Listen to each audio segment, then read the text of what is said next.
بسم اللہ الرحمن الرحیم۔ حضرت عمر فاروق رضی اللہ تعالیٰ عنہ کے بارے میں کفار کہتے ہیں کہ وہ بہت دانش مندانہ فیصلہ کرتے تھے اور ایک عظیم حکمران تھے، اور انڈیا کا گاندھی تو یہاں تک کہتا تھا کہ ہم اپنے رام چندر اور کرشن کی مثال نہیں دے سکتے بلکہ حضرت ابوبکر اور حضرت عمر کی دیں گے کہ وہ عظیم حکمران بھی تھے اور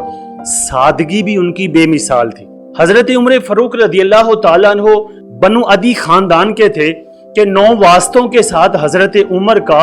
سلسلہ نسب نبی علیہ السلام کے سلسلہ نسب کے ساتھ مل جاتا ہے۔ حضرت عمر فاروق رضی اللہ تعالیٰ عنہ بچپن سے جوانی میں بہادر ہی تھے اور لوگوں میں بھی بہادر ہی مشہور تھے، اور ابتدائی اسلام میں نبی کریم صلی اللہ تعالیٰ علیہ وسلم اور اسلام کے دشمن تھے، لیکن آپ نے اسلام قبول کیا تو ساری زندگی اسلام پر اپنی جان قربان کی۔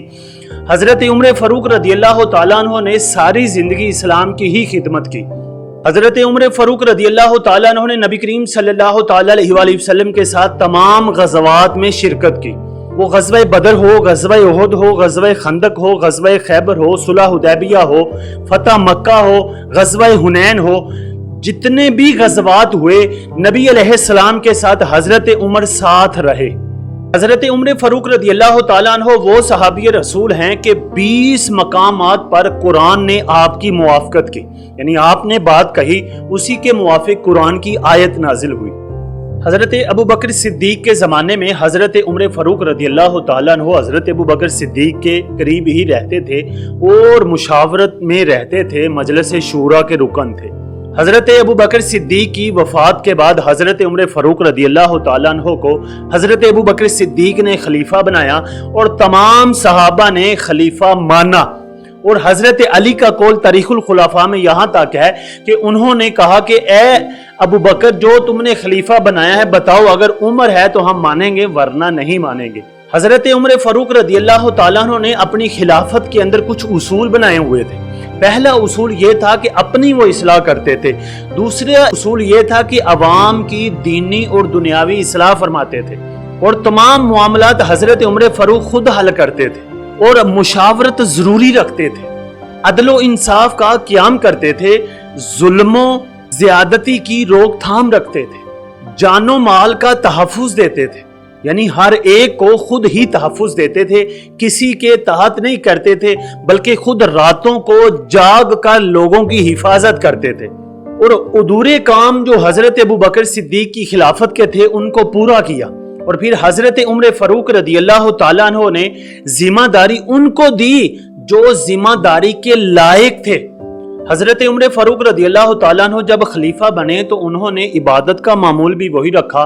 اور لوگوں کی حفاظت کا بھی رکھا، روزوں کا اہتمام کرتے، حج و عمروں کا اہتمام کرتے، لوگوں کو تحفظ دیتے عبادات میں۔ حضرت عمر فاروق رضی اللہ تعالیٰ عنہ خلیفہ بننے کے بعد انتہائی عاجز بن گئے کہ آپ نے اپنے لباس پہ ٹاکیاں لگا کر گزارا کیا، اور آپ کی غذا انتہائی سادہ تھی۔ حضرت عمر فاروق رضی اللہ تعالیٰ عنہ کے زمانے میں بے شمار فتوحات حاصل ہوئی، عراق آپ کے تحت فتح ہوا، بصرہ، کوفہ اور بے شمار شہر اس کے تحت آتے ہیں، اور ملک فارس کو آپ کی قیادت میں فتح نصیب ہوئی، اور فارس کے تحت ہی آتے ہیں خوگستان، فارس، الجبل، سجستان، مکران، کرمان، تبرستان، خراسان، آذربائیجان، اور شام کی سرزمین کو بھی آپ نے ہی فتح کیا، جس میں حمص، دمشق، اردن، کسرین، سرزمین فلسطین کو بھی آپ نے ہی فتح کیا، سرزمین مصر و لیبیا، یہ تمام جتنے بھی ملک ہیں بڑے بڑے، یہ تمام کے تمام حضرت عمر فاروق نے ہی فتح کیے۔ حضرت عمر فاروق رضی اللہ تعالیٰ عنہ نے اپنا شورائی نظام کو مضبوط کیا، اپنے عدل و انصاف کے نظام کو مضبوط کیا،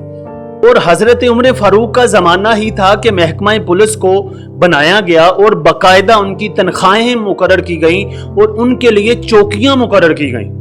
اور حضرت عمر فاروق رضی اللہ تعالیٰ عنہ نے ہی فوج قائم کی، باقاعدہ طور پہ فوج کی تنخواہیں معین کی، اور پھر ہر سال فوج میں اضافہ کرتے تھے۔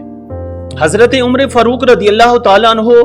ایسے حکمران تھے جو اپنے ملک کے لیے اور اپنے دین اسلام کے لیے مخلص رہتے تھے اور جہاد کا پرچم بلند رکھتے تھے اور اللہ کی وحدانیت کا پرچم دنیا میں پھیلانے کی کوشش میں رہتے تھے اور فتوحات کرتے رہتے تھے، یعنی عراق، مصر، شام جتنے بھی ملک تھے ان میں پرچم بلند کیا۔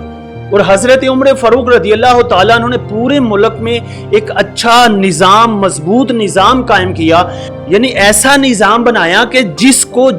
چیز کی ضرورت ہوتی تھی اس کے لیے ایک مضبوط چیز ہوتی تھی۔ اگر تحفظ کے لیے ضرورت ہے تو محکمہ پولیس، محکمہ فوج، ان کی اچھی نگرانی کی، اور بازاروں کو منظم کرنے کے لیے باقاعدہ طور پہ نمائندے مقرر کیے تاکہ بازاروں کے اندر کوئی زیادہ خرابی نہ ہو، اور ہر ایک کے لیے آپ نے نمائندے مقرر کیے اور نمائندے بھی اچھے کیے کہ جو باصلاحیت تھے۔